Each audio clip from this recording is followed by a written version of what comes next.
गदगद नागेश्वर गदगद। हमन तो मालामाल हो गए यार, माल गैरेज तक पहुंच गए। भाई मैं जात हूँ। और सुन, सागर ही तो भेजबे। वो अब कभू नहीं आए। है? कभू नहीं आए मतलब भूल गोली मार दे? नहीं, वो काम छोड़ के चल दिस। गदगद गदगद काम छोड़ के चल दिस और तेवल जावन भी दे दे। अब कहीं वो जाके पुलिस में हमार पोल पट्टी खोल दी था। ऐसा वो कुछ नहीं करे, मोर से वादा करे है वादा। गदगद वो नहीं करे, और कहीं वो अगर वो कर दी तो का चाटबे जी भी कर देला। और बात और भेजा में नहीं उतरे का दरभंगा। गदगद दरभंगा के अपन बाप के ऊपर भी भरोसा नहीं है।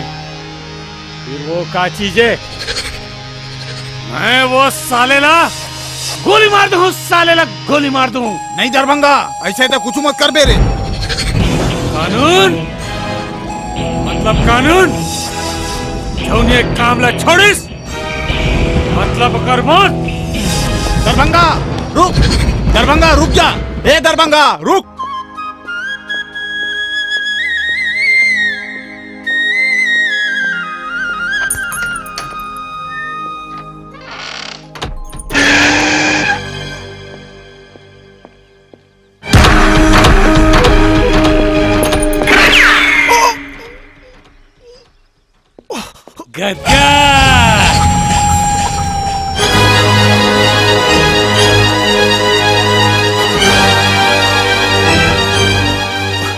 दरभंगा गदगद। अरे कुकुर, ज्यादा खुश जनो।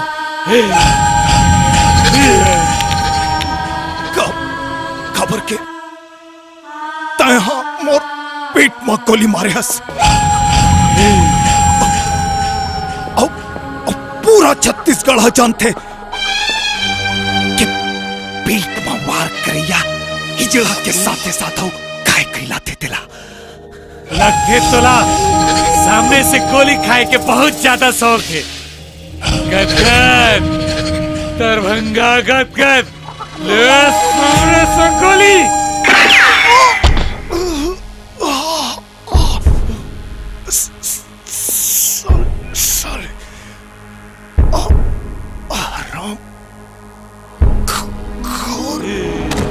सागर गदगद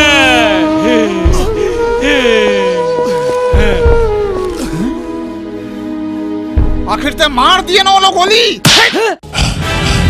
कौड़ी के नौकर के सेती ते मोला मारेस नागेश्वर।